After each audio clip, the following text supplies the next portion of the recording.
চাকরিহারা শিক্ষকদের একাংশ এবার বিজেপি সাংসদ অভিজিৎ গঙ্গোপাধ্যায়ের সঙ্গে বৈঠক করলেন রবিবার এবং জানা গিয়েছে কলকাতা হাইকোর্টের প্রাক্তন বিচারপতি তথা বিজেপি সাংসদ অভিজিৎ গঙ্গোপাধ্যায়ের সঙ্গে বৈঠকে এর পরবর্তী পদক্ষেপ কি হতে পারে চাকরিহারা শিক্ষকদের এবং কোন পরিস্থিতিতে তাদের চাকরি বহাল রাখা যায় এই সংক্রান্ত বিশেষ আলোচনা হয়েছে বলেই দাবি করা হচ্ছে। আর এই বৈঠকের পর থেকেই একেবারে তোলপাড় হয়ে গিয়েছে রাজ্য রাজনীতি। ফের একবার বিজেপি সাংসদ অভিজিৎ গঙ্গোপাধ্যায়ের দ্বারস্থ হলেন চাকরিহারা শিক্ষকরা। রবিবার বেলায় চাকরিহারাদের কয়েকজন প্রতিনিধি সাংসদের বাড়িতে গিয়েছিলেন বলে খবর।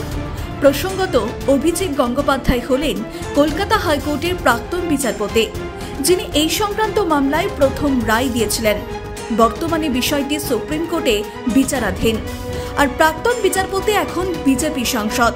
ফলে চাকরিহারা শিক্ষকদের প্রতিনিধিরা চাইছেন অভিজিৎ গঙ্গোপাধ্যায়ের পরামর্শ নিতে। সম্প্রতি সুপ্রিম কোর্টের নির্দেশে রাজ্যে প্রায় 26,000 শিক্ষক শিক্ষিকা এবং অশিক্ষক কর্মীর চাকরি গিয়েছে। সেই ঘটনায় তোলপাড় হয় রাজ্য রাজনীতি। চাকরিহারা শিক্ষক শিক্ষিকাদের জন্য আগামী ডিসেম্বর মাস পর্যন্ত একটা ব্যবস্থা করতে পারলেও রাজ্য সরকার অশিক্ষক কর্মচারীদের জন্য কোনো ব্যবস্থা করতে পারেনি। ফলে বাধ্য হয়েই তাদের জন্য বিশেষ ভাতার ব্যবস্থা করতে হয়েছে মুখ্যমন্ত্রী মমতা বন্দ্যোপাধ্যায়কে।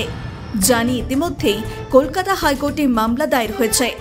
তবুও চাকরিতে বহাল থাকার দাবিতে আন্দোলন চালিয়ে যাচ্ছে শিক্ষক ও শিক্ষক কর্মীদের একাংশ। কারণ আইনজীবীদের একাংশ মনে করছেন 2016 সালের এসএসসি নিয়োগ প্রক্রিয়ায় যা দুর্নীতি হয়েছে তাতে সুপ্রিম কোর্টে পুনরায় আপিল করলেও রায়ে খুব একটা হেরফের হবে না। কাল সুপ্রিম কোর্ট ইতিমধ্যেই জানিয়ে দিয়েছে নতুন করে নিয়োগ প্রক্রিয়া করতে হবে। আর সেই নিয়োগ প্রক্রিয়ার আগে থেকেই চিহ্নিত অযোগ্য প্রার্থীরা অংশগ্রহণ করতে পারবে না। এই পরিস্থিতিতে রাজ্য সরকারের অবস্থান ঠিক কি সেটা এখনো পরিষ্কার নয়। চাকরিহারা শিক্ষক শিক্ষিকাদের জন্য মমতা বন্দ্যোপাধ্যায় সরকার আগামী ডিসেম্বর পর্যন্ত সময় পেলেও অশিক্ষক কর্মীদের জন্য শূন্য হাতেই আছে। এই পরিস্থিতিতে নবান্ন তাদের জন্য বিশেষ ভাতা ঘোষণা করেছে। গ্রুপ সি কর্মীদের জন্য মাসিক 25,000 এবং গ্রুপ ডি কর্মীদের জন্য মাসিক 20,000 টাকা ভাতা দেওয়ার বিজ্ঞপ্তি জারি করেছে নবান্ন। আমি এটা বলবো, আমরা যতক্ষণ রিভিউ করতে না পারছি এবং একটা ফয়সালা না হচ্ছে ততদিন গ্রুপ সি যারা আছে তাদের একটা 25,000 টাকা করে, আর গ্রুপ ডি যারা আছে তাদের 20,000 টাকা করে একটা সোশ্যাল সিকিউরিটি যে স্কিম আছে আমাদের লাইফ অ্যান্ড লাইভলিহুডে, সেটা যদি ওরা রাজি হয় তাহলে যতক্ষণ রিভিউ না হচ্ছে আমরা এটাকে চালাতে পারি। জানি বিতর্ক শুরু হয়েছে। অন্যদিকে চাকরিহারা শিক্ষক শিক্ষিকা এবং অশিক্ষক কর্মীদের একাংশ এখনো আন্দোলন করে চলেছেন। কলকাতা হাইকোর্টের নির্দেশে বিকাশ ভবনের সামনে থেকে রবিবার সকালে আন্দোলনকারীরা সল্টলেক সেন্ট্রাল পার্কে অবস্থান কর্মসূচি সরিয়ে নিয়ে গিয়েছেন। এরপরে আন্দোলনকারীদের একটি প্রতিনিধি দল রবিবার সল্টলেকে অভিজিৎ গঙ্গোপাধ্যায়ের বাড়িতে হাজির হন। কলকাতা হাইকোর্টের প্রাক্তন বিচারপতি তথা বিজেপি সাংসদের সঙ্গে তাদের বেশ কিছু সময় আলোচনা করেন তারা। আগামী দিনে কি পদক্ষেপ করা যেতে পারে অথবা কোন পরিস্থিতিতে চাকরিতে বহাল থাকা যায় এই সংক্রান্ত আলোচনা হয়েছে বলেই জানা যাচ্ছে। গলায় যদি ক্যান্সার হয় গলার চিকিৎসা করতে হয়, পায়ে বিটেক্স মাখলে হবে না। সুতরাং সমস্যা যেখানে সেইখানে হাত দিয়ে আপনারা লড়াইয়ে নামুন, আর একটা ধাক্কা দিন, রাজ্য সরকারকে বাধ্য করুন কারা ত্রুটিপূর্ণভাবে দুর্নীতির সুবিধা নিয়ে চাকরিটা নিয়েছে আর কারা নেয়নি এই তালিকা আপনারা নিন। প্রত্যেক যোগ্য শিক্ষাকর্মী শিক্ষকের চাকরি বেঁচে যাবে। আমরা প্রখ্যাত আইনজ্ঞ প্রাক্তন বিচারপতি মাননীয় অভিজিৎ গঙ্গোপাধ্যায় স্যারের সাথে আমরা গতকাল যোগাযোগ করি যে স্যার আমরা যোগ্য চাকরিহারারা অনশনকারীদের পক্ষ থেকে আপনার সাথে একটু দেখা করতে চাই। কারণ তিনি এর আগেও আমরা তার কাছে এসেছিলাম, তিনি সমাজ মাধ্যমেও বলেছেন, আমাদের সাথে তিনি এসএসসির অফিসেও গিয়েছিলেন। তিনি বলেছিলেন যে এই অবস্থায়ও এই যে রাজ্য সরকার কারা দুর্নীতির সুবিধা পেয়ে চাকরি নিল আর কারা নিল না সেই তালিকা না দিয়ে এখন মামলা রিভিউ করতে গেছে, আবার পরীক্ষার নামে কোটি কোটি টাকা তোলার একটা ষড়যন্ত্র করছে। অথচ সকল যারা চিহ্নিত অযোগ্য তাদেরকে টার্মিনেট না করে এই অবস্থায় মাননীয় প্রাক্তন বিচারপতি অভিজিৎ গঙ্গোপাধ্যায় তিনি বলেছিলেন এই অবস্থাতেও ওএমআরের মিরর ইমেজের যে কপি তা জনসমক্ষে পাবলিক ডোমেনে প্রকাশ করে এই যে কারা দুর্নীতির সুবিধা পেয়ে চাকরি পেল আর কারা পেল না এই তালিকা নিয়ে গেলে সকল যোগ্য শিক্ষক শিক্ষিকা এবং শিক্ষাকর্মীর চাকরি বাঁচানো সম্ভব।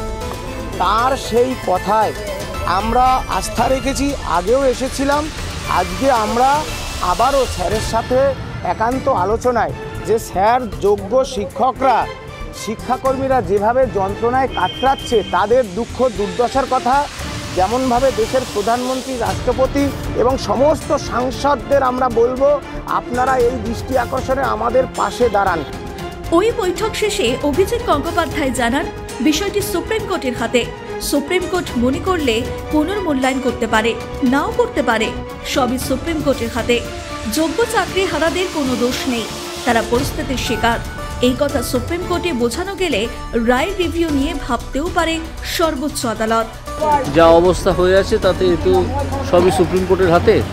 সুপ্রিম কোর্টই ওনাদের ঠিক যা বলার বলতে হবে, এবং সুপ্রিম কোর্ট সেটা শুনবে কি শুনবে না সেটাও সুপ্রিম কোর্ট ঠিক করবে, কিন্তু ওনাকে যেতে হবে সুপ্রিম কোর্টে। কিন্তু আইনের দিক থেকে ওনাদের চাকরি পাওয়ার কোনো সুযোগ আছে এর আগে? এখন আমি কিছু বলবো না, সুপ্রিম কোর্টের হাতে। সুপ্রিম কোর্ট যদি মনে করে যে ওটাকে রিভিউ করবে তাহলে সে করতে পারে, নাও করতে পারে, এখানে কিছু বলা সম্ভব নয়। গতকাল বিকাশ রঞ্জন ভট্টাচার্য বলছিলেন যে সরকার এদের মিথ্যে প্রতিশ্রুতি দিয়েছে, এদের চাকরি ফিরে পাওয়ার সম্ভাবনা এই অবস্থায় নেই। সেটা উনি হয়তো বুঝতে পারছেন, সেরকম বলেছেন। আমার সে ব্যাপারে আমি কোনো মন্তব্য করবো না। আমি বরং আশাবাদী থাকবো এরা যদি বুঝিয়ে বলতে পারেন সুপ্রিম কোর্টকে যে এটা তাদের কোনোই দোষ নেই এই ঘটনায়, অথচ তারাই হয়ে গেছেন শিকার। উল্লেখ্য, চাকরিহারাদের বক্তব্য কিভাবে যোগ্যদের চাকরি বাঁচানো যায়, কারা দুর্নীতির সুবিধা নিল, কারা নিল না, সেই সব বিষয় দেখার চেষ্টা হচ্ছে। যারা পরীক্ষা দিয়ে নিজেদের যোগ্যতার বিচারে চাকরি পেল তাদের কেন চাকরি যাবে? এই মামলায় প্রথম থেকেই এই প্রশ্নগুলোই উঠে আসছে। কিন্তু রাজ্যের মুখ্যমন্ত্রী তথা তৃণমূল নেত্রী মমতা বন্দ্যোপাধ্যায় বারবার দুর্নীতির প্রসঙ্গ এড়িয়ে ভাতা ও অনুদানের ওপর ভরসা করছেন। কখনো কখনো আন্দোলনরত চাকরিহারা শিক্ষক শিক্ষিকাদের ওপর পুলিশের নির্যাতন হয়েছে, আবার শাসক দলের পক্ষ থেকে নানাভাবে হুমকি দেওয়া চলছে বলেও অভিযোগ রয়েছে। রাজনৈতিক ওয়াকিবহাল মহলের মতে এই 26,000 শিক্ষক শিক্ষিকা এবং অশিক্ষক কর্মীদের একটা বড় অংশ যোগ্যতার ভিত্তিতে চাকরি পেয়েছে, কিন্তু দুর্নীতির পরিমাণ এতটাই যে কলকাতা হাইকোর্ট ও পরে দেশের সর্বোচ্চ আদালত সুপ্রিম কোর্টও যোগ্য এবং অযোগ্যদের প্যানেল আলাদা করতে পারেনি, ফলে সম্পূর্ণ প্যানেল বাতিল করতে হয়েছে। কিন্তু মুখ্যমন্ত্রী মমতা বন্দ্যোপাধ্যায় বা রাজ্যের শিক্ষা দপ্তর এটাই অস্বীকার করে চলেছে বারবার। রাজ্যের বক্তব্য তারা আবার আবেদন করবে সুপ্রিম কোর্টে। 2026-এর বিধানসভা ভোটের আগে নিজেদের পিঠ বাঁচাতে ভাতা চালু করার কৌশল বলেই মনে করছে বিরোধীরা। ব্যুরো রিপোর্ট, নিউজ বর্তমান।